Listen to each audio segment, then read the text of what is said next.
Pour commémorer le 120e anniversaire du siège héroïque de 1536, Louis XIV voulut laisser aux bourgeois de Péronne un témoignage durable de sa royale affection.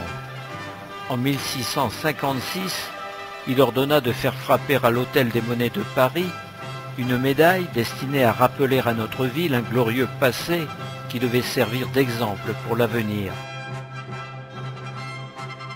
L'avers représente une pucelle assise, les cheveux tombant sur l'épaule gauche, tenant un rameau et un bouclier rond reposant par terre.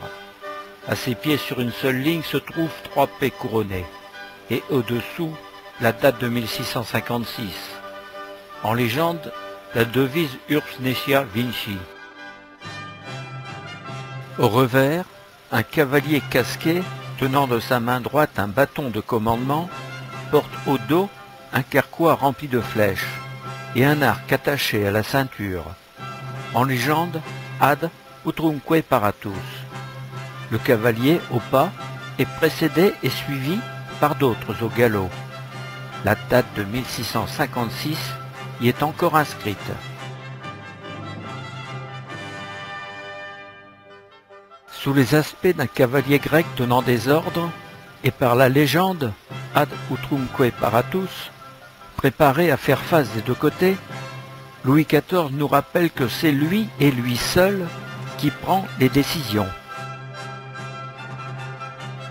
La devise Urbs Necia Vinci, ville jamais vaincue, est écrite pour la première fois sur cette médaille de Louis XIV.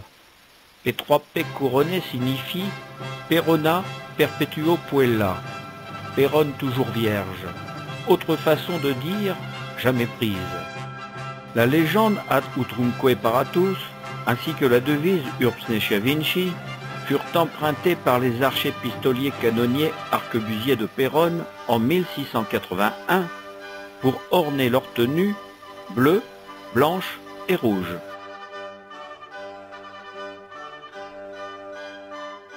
L'avers de cette seconde médaille, frappée pour cette même commémoration, est identique à la précédente.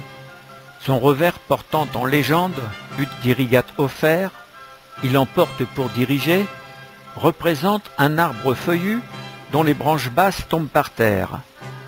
Par cette allégorie, Louis XIV signifie et rappelle aux Péronnais qu'ils sont exemptés de taille, privilège toujours en vigueur, accordé par François Ier. Ces 2 jetons royaux sont documentés par les historiens anciens de Péronne. Une 3e médaille, dont l'avers est légendé, Ludovic XIV, fr et navrex, Louis XIV, roi de France et de Navarre, y représente le roi Soleil juvénile lauré.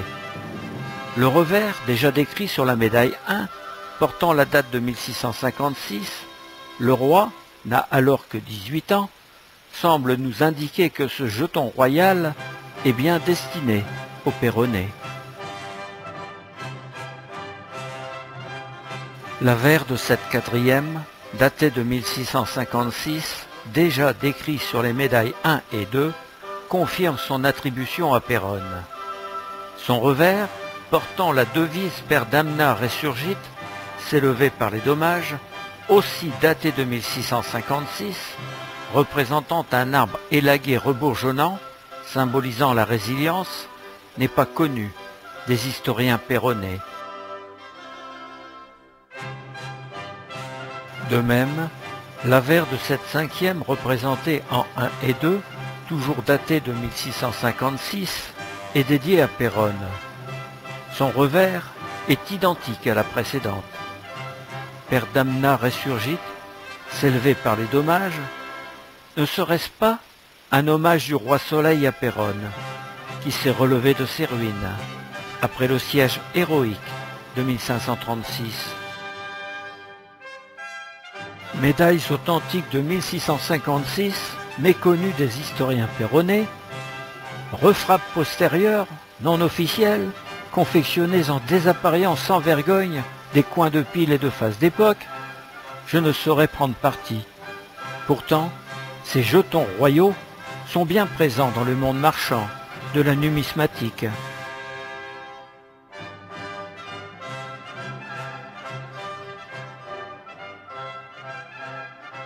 Jean Varin, graveur de monnaie et médailleur sous Louis XIII et Louis XIV, est dans tous les cas l'auteur de ces coins de pile et de face, ou matrices d'estampage. En 1729, Louis XV autorisera la ville à refrapper les médailles de Louis XIV. Quelques-unes le seront en or. Dans son ouvrage « Histoire générale de Péronne, 1879 », Jules Dournel précise qu'en 1860, M. Villemant, alors maire de la ville, en refit frapper en bronze et en argent. Authentique, refrappe commandée ou refrappe sauvage, voilà un florilège non exhaustif de ce que l'on peut trouver sur les médailles dites de Louis XIV et Péronne.